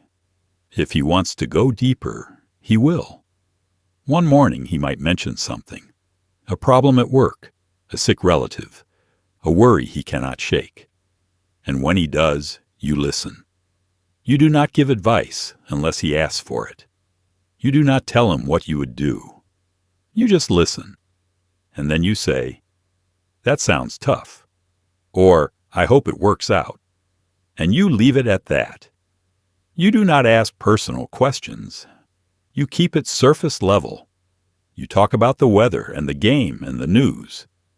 And if the man next to you wants you to know more, he will tell you. But you do not ask. That is the rule. You do not ask if they take checks. You do not try to run a tab. You pay in cash when you are done, and you do not make the waitress wait for it. The meal is finished. The plate is empty. The coffee cup has been drained. You reach into your pocket and pull out your wallet. It is leather worn, and inside are a few bills and some change. You count out what you owe. 65 cents for the breakfast, a dime and a nickel for the tip. You place the money on the counter, neatly beside your plate. This is how it is done. Cash, every time, no exceptions. You do not ask Helen if they take checks. They do not. This is a diner, not a bank. They take cash. That is the only form of payment they accept, and if you do not have cash, you do not eat here. It is that simple. You do not ask if you can run a tab. You cannot. A tab is for people who come in every day and settle up at the end of the week. And even then, it is only for the regulars. The men who have been coming here for 10 years and have never once failed to pay. If you are new, if Helen does not know you, you pay when you eat. Cash. On the counter. You also do not make her wait for it. You do not finish your meal and then sit there for 10 minutes reading the paper, chatting with the man next to you, while Helen wonders if you are planning to pay or if she is going to have to ask. You pay promptly. As soon as you are done eating, you reach for your wallet. You do not linger. You do not make her chase you down. Paying in cash is also about respect. It is simple, clean, and immediate. Helen picks up the money. She pockets the tip. She makes change if necessary. And the transaction is complete. There is no waiting for a check to clear. There is no risk that it will bounce. There is no paperwork. Just cash, exchange for food. the way it has been done for as long as diners have existed. The regulars always have the right change. They know what breakfast costs. They know what the tip should be. They have the money ready before they even sit down. When they finish their eggs, they drop the bills and coins on the counter. They nod to Helen and they walk out. The whole process takes 5 seconds. No fuss, no delay. If you do not have exact change, you leave more than you owe, and you tell Helen to keep it. You do not ask for change back if it is only a few cents. You do not make her dig through her apron for a nickel. You round up. You make it easy, and she appreciates that. And the next time you come in, she remembers. There are men who try to complicate this. Men who pull out a $20 bill for a 65-cent breakfast and expect Helen to make change. She will. She has to. But it is annoying. It slows her down. It forces her to go to the register, break the 20, count out the change, and bring it back to you. All of this takes time. Time she does not have during the morning rush. The smart man, the considerate man, brings small bills, 1s and 5s. He brings coins. He makes sure he can pay without creating extra work for Helen. Because Helen is busy. She is managing 8 stools, refilling coffee, taking orders, delivering food. She does not have time to be your personal bank teller. Paying in cash also keeps things honest. You know exactly what you owe. You count it out. You leave it on the counter. There is no ambiguity. No wondering if the tip was enough. No waiting for a receipt. Just cash, left neatly beside your plate, and the transaction is done. And when you stand up to leave, when you button your coat and head for the door, you do not look back to see if Helen has picked up the money. You trust that she will. You trust that the system works. Because it does. It has worked this way for 20 years. And it will work this way for 20 more. You pay in cash. You pay promptly. You do not ask for credit. You do not make the waitress wait. You leave your money on the counter, and you walk out, and the diner keeps running, smooth and efficient, the way it is supposed to. If you are new, you sit where there is space. But once you become a regular, you learn which stools belong to which men. You do not take Joe's stool at 7:15, even if Joe is running late. You sit one down and wait for him to arrive. The counter has 12 stools. To a stranger, they all look the same. Red vinyl, chrome base, bolted to the floor. But to the regulars, each stool has a history. Each one belongs to someone, claimed not by ownership, but by habit. By years of sitting in the same spot at the same time, every single day. You walk in as a newcomer, and you do not know this yet. You see an empty stool, third from the left, and you sit down. No one stops you. Helen pours your coffee. You order your eggs. Everything seems fine. But the regulars know. That is Joe's stool. And Joe will be here in 5 minutes. When Joe walks in, he pauses. Just for a second. He sees you sitting in his spot, and his face does not change, but something shifts. He takes the stool next to you instead. He does not say anything. He does not make a scene. But you have disrupted his routine, and routines at this counter are sacred. If you come back tomorrow and the next day and the day after that, you will learn. You will see Joe sit in the third stool every morning. You will see Bill take the first stool by the door. You will see Tom always sit at the far end near the kitchen window. And you will adjust. You will find your own stool, one that is not already claimed, and you will sit there. And eventually it will become yours. This is not written down. There is no seating chart. But the system is real, and everyone who sits at this counter understands it.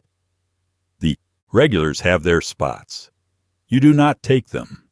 Even if the stool is empty, even if the regular is running late, you sit one down or two down and you wait. There is a practicality to this. When you sit in the same spot every day, the waitress knows where to find you. She does not have to scan the counter to see if you are here. She just looks at your stool. If you are there, she pours your coffee. If you are not, she knows you are running late or you are not coming. It makes her job easier. There is also a comfort to it. Sitting in the same spot every day creates a rhythm. You know what you will see when you sit down. The man to your right is always the same. The man to your left is always the same. You know who will arrive before you and who will arrive after. It is predictable. And in a world that is often unpredictable, that matters. The worst thing you can do is take a regular spot and refuse to move. It almost never happens because most men have enough sense to notice the tension and shift over. But every now and then, a man sits down in someone else's spot and decides to make a point of it. He knows it is claimed. He can feel it. But he stays anyway, out of stubbornness or pride or ignorance. Joe walks in. He sees the man in his spot. He does not ask him to move. That would be rude. But Joe sits 2 stools down, and the atmosphere changes. The conversation at the counter stops. The other regulars glance over. They do not say anything, but they are watching. And the man in Joe's spot, if he has any awareness at all, realizes he has made a mistake. If he is smart, he finishes his eggs quickly and leaves. And the next time he comes in, he sits somewhere else. But if he is not smart, if he keeps sitting in Joe's spot day after day, he will not be welcomed. The regulars will not talk to him. Helen will not chat with him. He will be tolerated, but he will not belong. Because he has broken the code. The spots are not assigned. They are earned.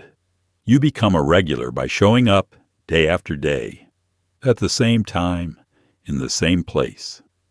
And eventually, that place becomes yours. Not because you claimed it, but because everyone else has acknowledged it.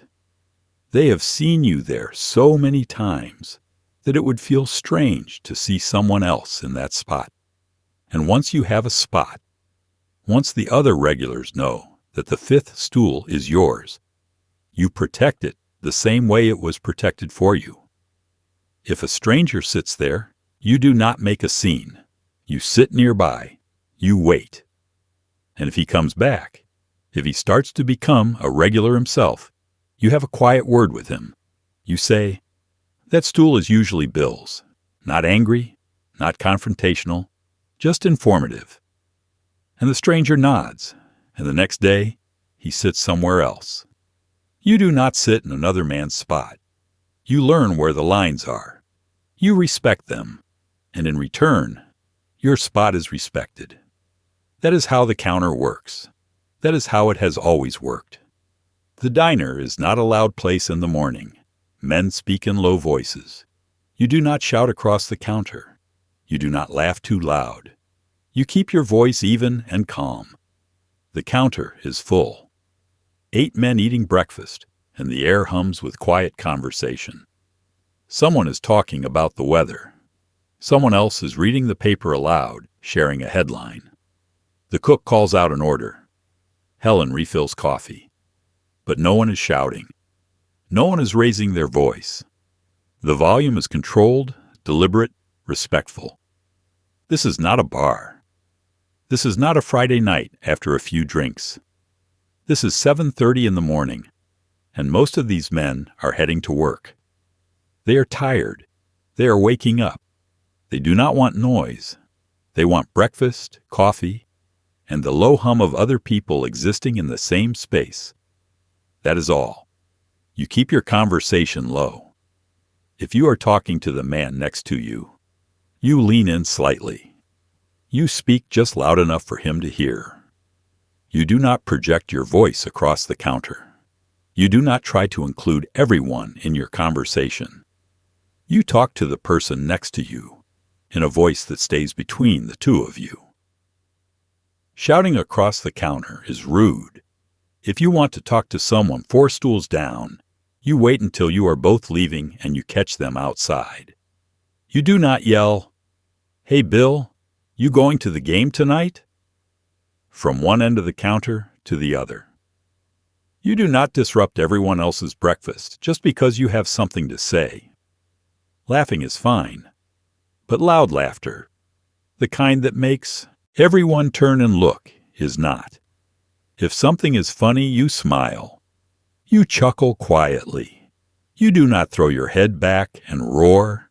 You do not slap the counter. You keep it contained. Because this is a shared space, and your amusement is not everyone else's entertainment. The regulars understand this instinctively. They modulate their voices. They are aware of the people around them. They know that the man 2 stools down might be trying to read the paper, or think, or just drink his coffee in peace. They do not intrude on that. They keep their voices low, their laughter quiet, their presence unobtrusive. There is also a kind of intimacy in it. When you speak in a low voice, when you lean in to hear and be heard, the conversation becomes private, even though you are in public. You can talk about real things, small worries, minor frustrations, things you would not say out loud if you were shouting them across the counter. The low voice creates a bubble, a small space of privacy within the larger space of the diner. And then there are the men who do not understand this, the men who walk in and immediately start talking loudly, telling stories, making jokes, dominating the space with their voice. Everyone at the counter hears them. Everyone is forced to listen. And while no one will tell them to be quiet, the regulars will exchange glances.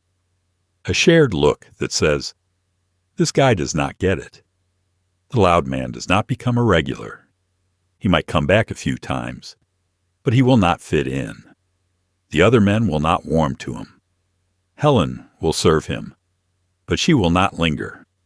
And eventually, he will stop coming, or he will learn to lower his voice, or he will remain forever on the outside of the group, tolerated but never truly welcomed. The diner in the morning is a quiet place, not silent, but quiet. The sounds are familiar. The griddle, the coffee pot, the low murmur of voices. It is soothing in a way. It is the sound of men starting their day together without making a fuss, without demanding attention. You keep your conversation low. You do not shout. You do not laugh too loud. You are aware of the space you are in and the people around you. You speak just loud enough to be heard by the person you are speaking to, and no louder. That is the rule. That is how the counter stays peaceful, even when it is full. Pie is for lunch or dinner. Breakfast is eggs, toast, coffee, maybe pancakes. You do not order a slice of pie at 7:30 in the morning. That marks you as someone who does not understand how things work. The pie sits under a glass dome on the counter near the register. Apple, cherry, lemon meringue. It has been there since yesterday afternoon, left over from the lunch rush. It looks good.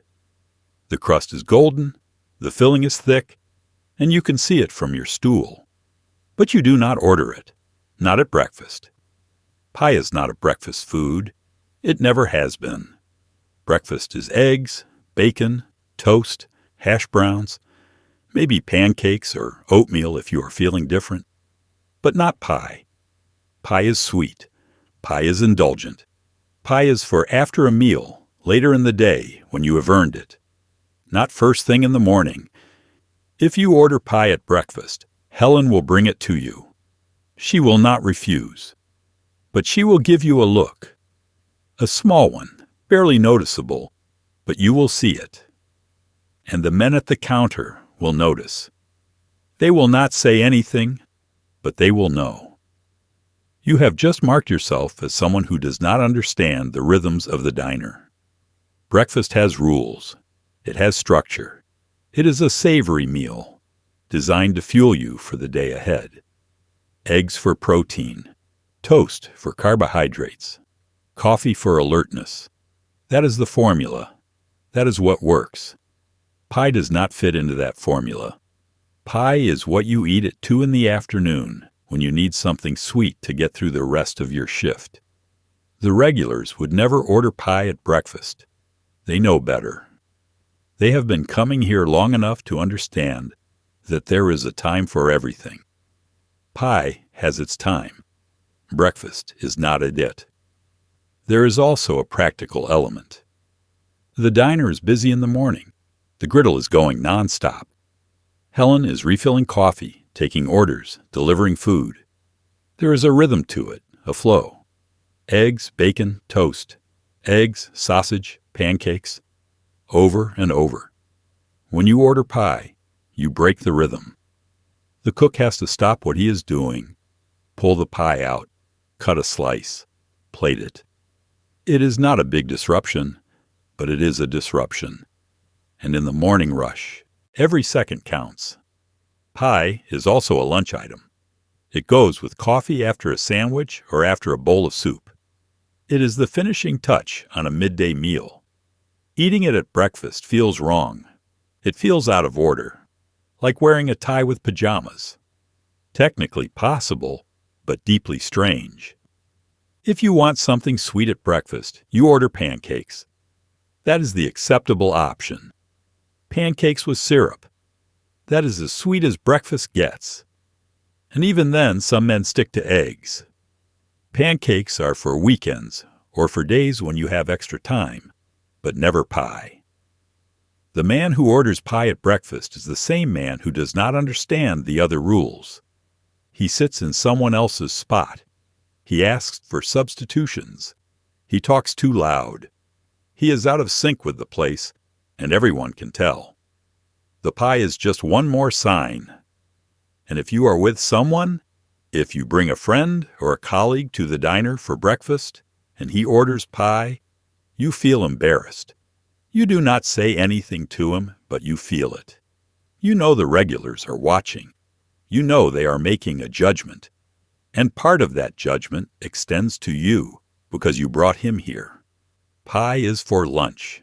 Pie is for dinner. Pie is for 3 in the afternoon when you need a pick-me-up. But pie is not for breakfast. That is the rule. And if you cannot follow that rule, if you sit down at 7:30 in the morning and order a slice of lemon meringue, you will get it. But you will also get a reputation. The man who ordered pie at breakfast. And that reputation will follow you every time you walk through that door. If you are still sitting at the counter at 11:30, you are in the way. Lunch is a different rhythm, a different crowd. Breakfast men leave by 10:30 at the latest. The morning rush ends around 9. By 9:30, the counter has emptied out. Most of the regulars are gone. They have paid. They have left their tips. And they are at work or heading there. The diner enters a quiet period, a lull between breakfast and lunch. This is when the waitress wipes down the counter, refills the napkin dispensers, and prepares for the next wave. If you are still sitting there at 10 o'clock, nursing your 4th cup of coffee, reading the entire newspaper front to back, you are fine. The place is half empty. You are not in anyone's way. Helen does not mind. She has time to chat, time to refill your cup without rushing. This is the slow period, and if you want to spend it here, that is acceptable. But 11:30 is different. By 11:30, the lunch crowd is starting to arrive. Factory workers on their break, shop clerks from down the street, men who have been working since 7 and need something hot and fast before they go back for the afternoon shift. The counter fills up again. The griddle heats up. Helen starts moving faster. And if you are still sitting there, still working on that same cup of coffee, you are in the way. Lunch is not breakfast. The rhythm is different. Breakfast is slow, steady, predictable. Men trickle in over 2 hours. They eat, they leave. Lunch is compressed. Everyone arrives at once. They have 30 minutes, maybe 40. They need to eat and get back to work. There is no time for lingering, no time for reading the paper. The counter needs to turn over fast. If you are occupying a stool at 11:30, you are taking a seat from someone who actually needs it, someone who is hungry, who is on a schedule, who cannot wait. You have had your breakfast. You have had your coffee. It is time to leave. The regulars know this without being told. They have an internal clock. They finish their breakfast by 9:30 at the latest. They do not stay past 10 unless the place is empty. And they never ever sit at the counter during the lunch rush. That is not their time. That is someone else's time. You can see the shift happening. Around 11:15, Helen starts glancing at the clock. She starts wiping down the counter a little more aggressively. She stops refilling your coffee without asking. These are signals, gentle ones, but signals nonetheless. She is telling you that the breakfast period is over. She is telling you it is time to go. And if you do not take the hint, if you sit there past 11:30, you will feel it. The men who come in for lunch will stand near the door, waiting for a seat. They will look at you, not angry, but impatient, wondering why you are still there, wondering when you are going to leave. Helen will not ask you to go. That is not her job. But her service will change. She will not chat with you. She will not offer more coffee. She will focus on the lunch customers, the ones who are ordering food, the ones who are keeping the diner moving. And you will sit there, alone, ignored, until you realize that you have overstayed your welcome. The lunch crowd is rougher, louder, faster. These are not the quiet men who sit at the counter reading the paper.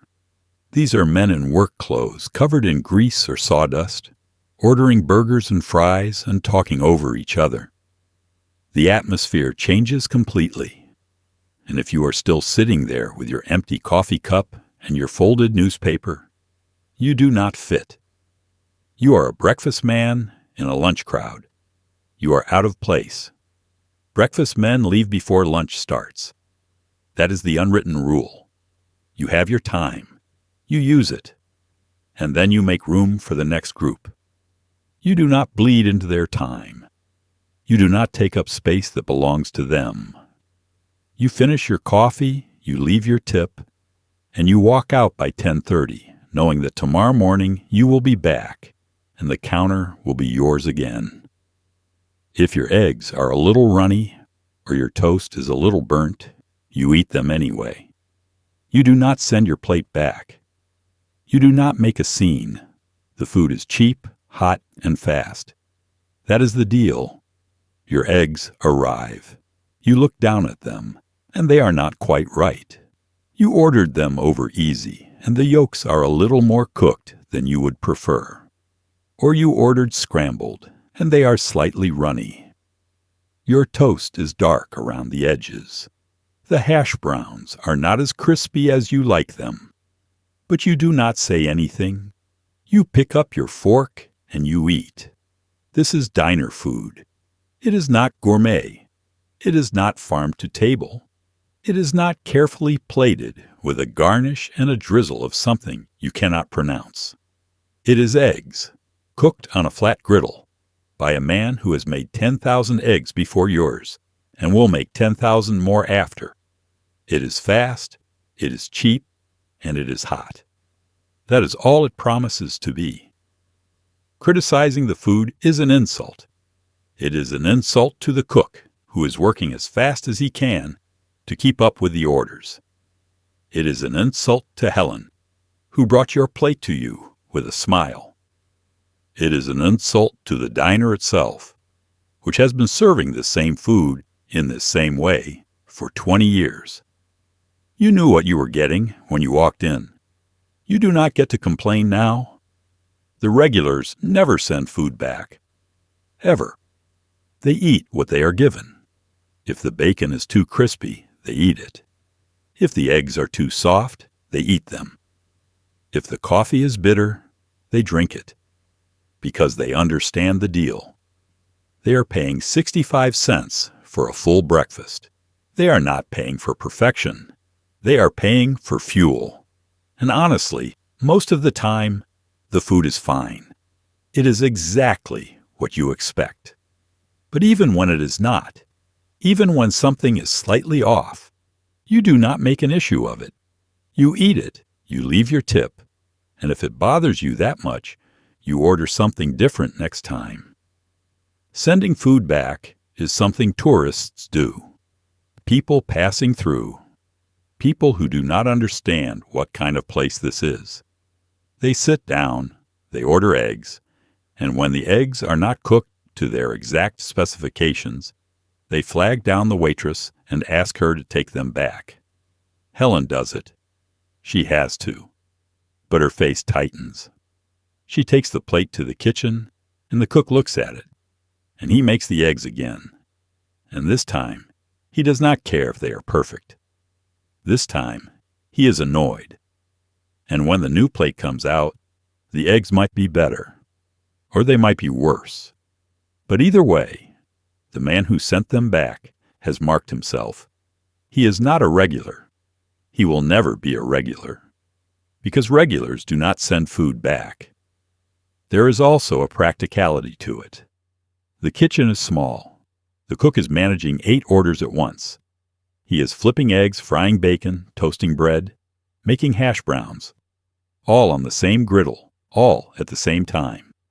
He is doing his best, and most of the time, his best is very good. But mistakes happen.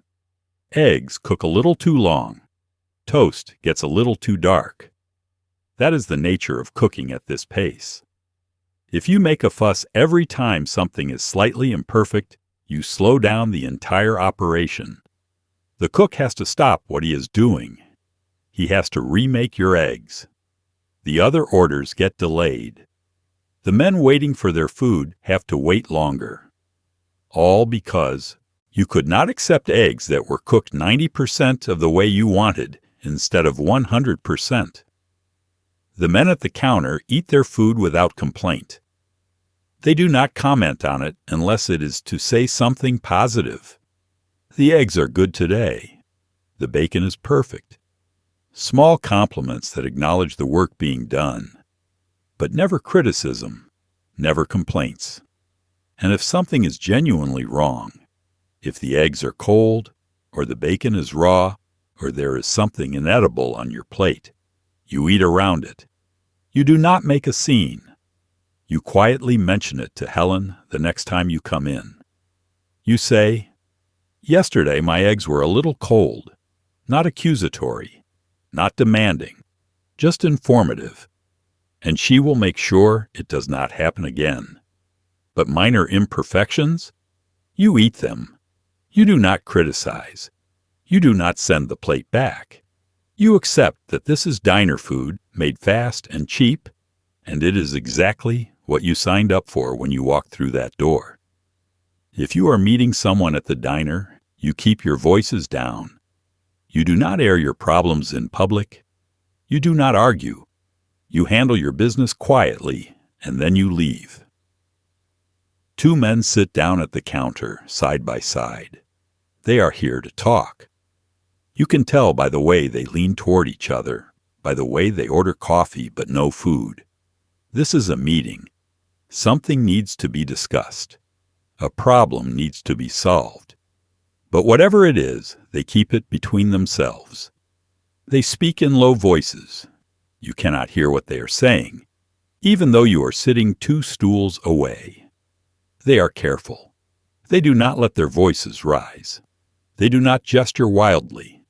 They keep their conversation contained, private, even though they are in a public space.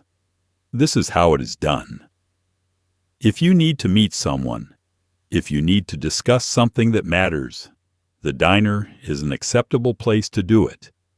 but you do it quietly. You do not broadcast your business to everyone at the counter. You do not make your problems everyone else's problems. You see this sometimes. Business deals being negotiated over coffee, disputes being settled over eggs, a man telling another man that he is being let go, that the company is downsizing, that there is no more work, heavy conversations, difficult conversations. But they are conducted in whispers, in tones that do not carry. And when they are done, both men stand up, shake hands or do not, and leave. What you never see is an argument, a raised voice, a man slamming his fist on the counter. That does not happen here. Or if it does, it happens once, and the men involved never come back. Because the diner is not a place for scenes. It is not a place for drama. It is a place for quiet conversations and quick meals, and men going about their lives without disrupting each other. If you are angry, if you are upset, you do not take it out at the counter. You do not yell at the person you are meeting. You do not curse. You do not make everyone in the diner stop and look at you. You control yourself. You handle your business like an adult. You speak calmly, firmly, and quietly. And when the conversation is over, you leave. The regulars respect this. They mind their own business. If two men are clearly having a serious conversation, the men around them do not eavesdrop. They do not lean in to hear better. They focus on their own eggs, their own coffee, their own newspaper. They create a bubble of privacy through their deliberate inattention. This is a kind of courtesy. You are all sharing the same counter, but you are not sharing each other's lives.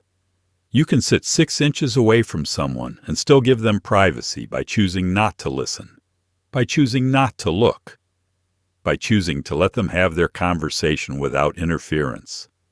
And if someone does overhear something, if voices rise for just a moment, or a phrase carries farther than intended, they do not react. They do not repeat it. They do not gossip about it later. What happens at the counter stays at the counter. That is the code. There are exceptions. If a man is clearly in trouble, if he is sitting at the counter with his head in his hands, if he looks like he is about to fall apart, another man might quietly ask if he is all right, not prying, just offering. And if the answer is, "I am fine," then that is the end of it. You do not push. You offered, he declined, and you go back to your coffee. But most of the time, you keep your business to yourself. You do not share your problems with the counter. You do not use the diner as a confessional.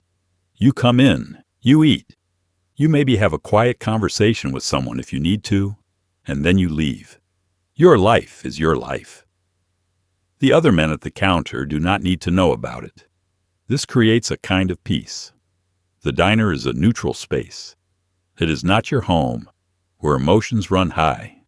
It is not your workplace, where tensions build. It is the space in between.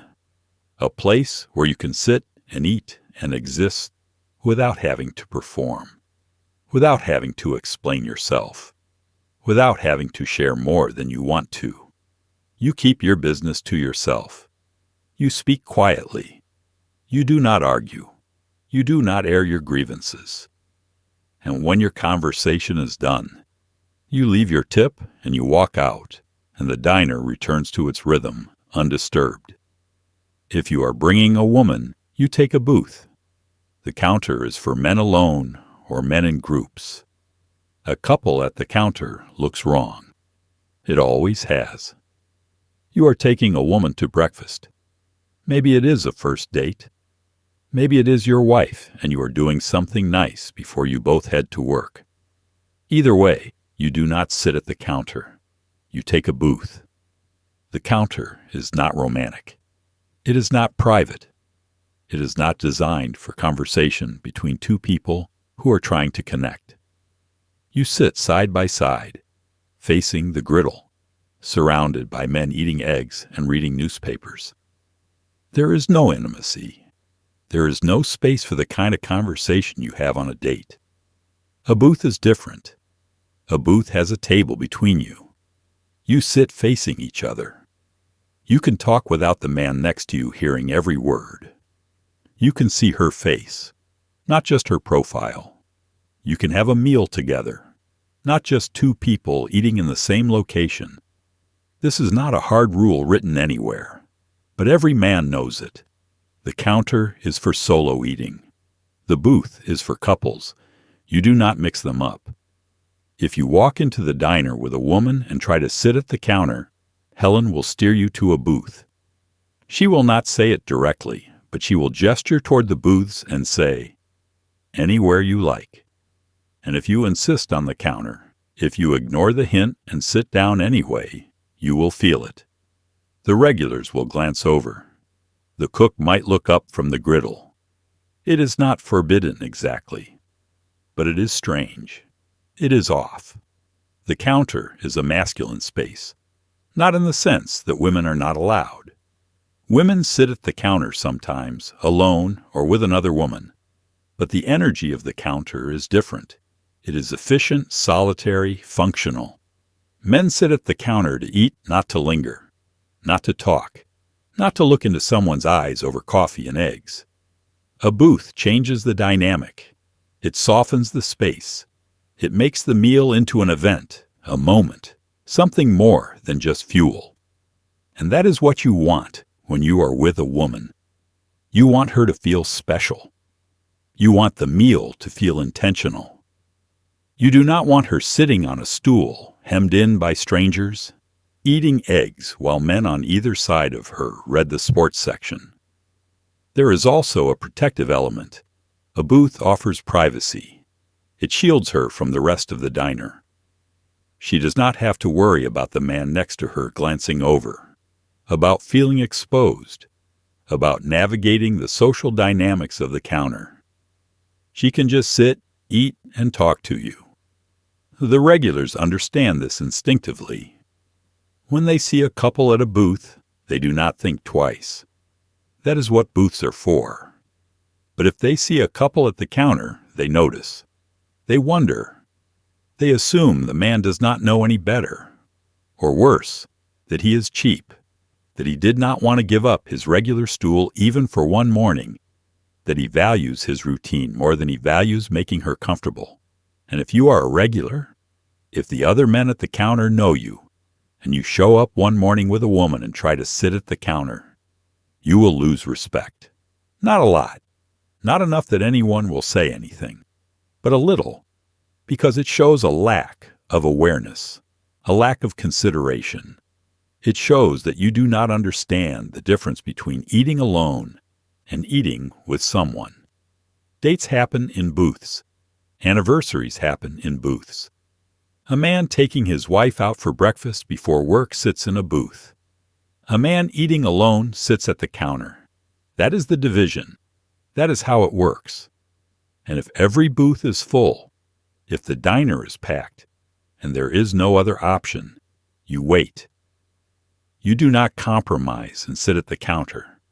You wait for a booth to open up, or you go to a different diner. Because the counter is not the place to take a woman. It never has been. You do not sit at the counter on a date. You take a booth. You give her the seat facing the window. You order for both of you if that is what she prefers, or you let her order herself. But you do it from a booth where you can talk, where you can see each other, where the meal feels like something more than just a transaction. Every diner has a rhythm. The clatter of plates, the hiss of the griddle, the low hum of conversation. You do not disrupt it.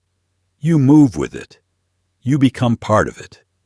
And when you leave, the rhythm continues without you, steady and unchanging, ready for tomorrow morning when you walk back through that door. The rhythm starts before you even sit down. You can hear it from outside. The sound of the griddle, the murmur of voices, the ting of the toaster.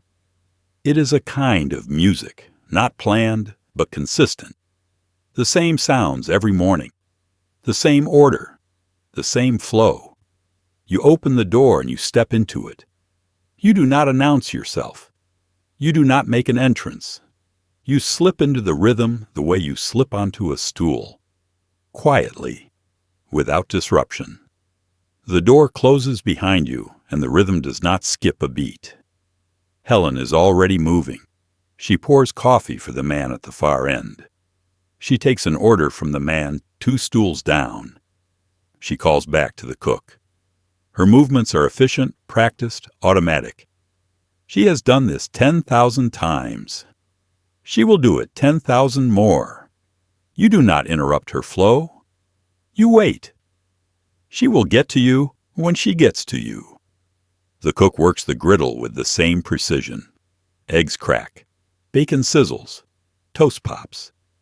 He does not look at the orders. He does not need to. He knows what needs to be done and in what order. He is part of the rhythm. He is the heartbeat of it. And the men at the counter, the regulars, they are part of it too. They eat at the same pace. They drink their coffee at the same intervals. They turn the pages of their newspapers with the same timing. Without planning it, without thinking about it, they have synchronized. They have become the rhythm. You sit down and you join it. You do not try to speed it up or slow it down. You match the pace. You order when Helen comes by. You eat when your food arrives. You drink your coffee in the same steady rhythm as the man beside you. You fold your newspaper the same way. You leave your tip at the same moment. You become indistinguishable from the men who were here yesterday and the men who will be here tomorrow. This is not about losing yourself.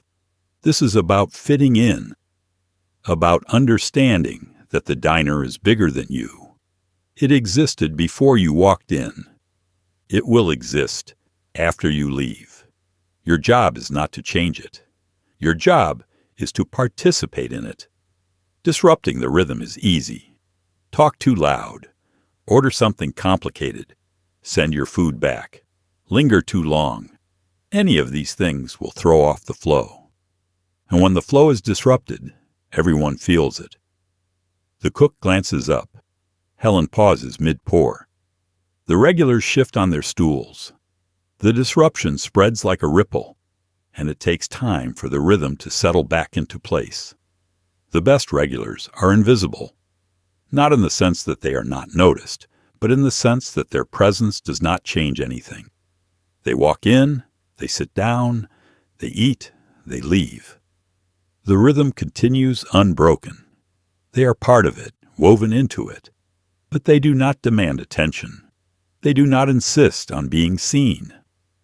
This is the opposite of modern life, where everyone is trying to stand out, to be unique, to make an impression. At the counter, the goal is the opposite.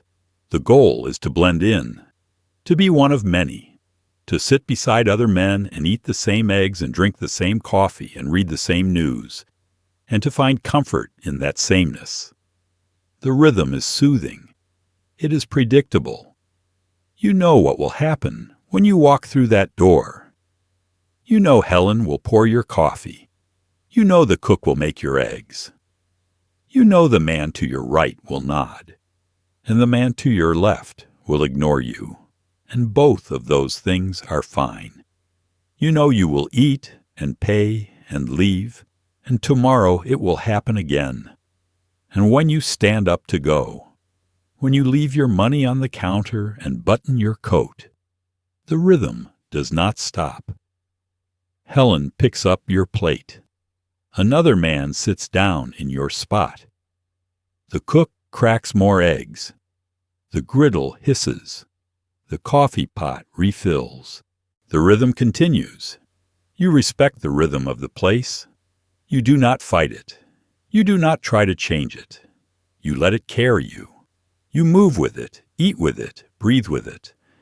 And when you leave knowing that you were part of something larger than yourself.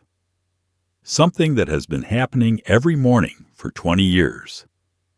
Something that will keep happening long after you are gone. The diner does not need you, but it welcomes you.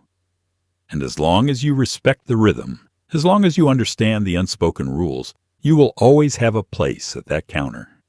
The same stool, the same eggs, the same coffee, the same quiet communion with other men who understand that sometimes the best way to start the day is to sit in silence, eat your breakfast, and let the rhythm of the diner carry you forward into whatever comes next. The eggs are gone now. The coffee cup is empty. The tip sits on the counter, coins stacked neatly beside the plate. You stand up, button your coat, and walk toward the door. Behind you, another man takes your stool before it is even cool. Helen picks up your plate. The cook cracks more eggs. The rhythm continues. These rules were never written down. They were never announced. But every man who sat at that counter knew them. Not because he was told, but because he watched. He learned. He adjusted. He understood that the counter was not just a place to eat. It was a system, a code, a quiet agreement between men who shared the same space every morning and wanted to make that space work. Some of these rules might seem small, unnecessary even. Does it really matter if you fold your newspaper? Does it really matter if you keep your voice low? In isolation, maybe not. But together, these rules created something. They created order. They created predictability. They created a space where men could sit 6 inches apart and still feel alone, where strangers could share a counter without invading each other's lives, where the day could begin with quiet dignity instead of chaos. The diner does not exist the way it did in 1955. Most of the counters are gone now. The stools have been pulled out. The griddles have gone cold. The Woolworths and the Kresges and the corner drugstores with lunch counters in the back have closed or converted into something else. The rhythm has stopped. But for the men who sat at those counters, who knew those rules without having to be taught them, the memory remains. The smell of coffee and bacon grease, the sound of the stool when you swiveled it, the weight of the ceramic mug in your hand, the nod from the man beside you, the way Helen knew your order before you said it, the way the morning started every morning, the same way. It was not perfect. It was not fancy. But it was reliable. It was steady. It was a place where you knew what to expect and what was expected of you. And in a world that often felt unpredictable, that mattered. So here is to the men who sat at those counters, who ate their eggs quietly, who tipped in coins, who respected the rhythm, who understood that the unspoken rules were not restrictions. They were the foundation of something good, something worth remembering. The counter is gone, but the rules remain, not in diners anymore, not in the way they were, but in the memory of how things used to work, how men used to treat each other, how a simple breakfast could be an act of quiet respect. Tomorrow morning, you will wake up. You will make your own coffee. You will eat your own eggs. And it will be fine, but it will not be the same.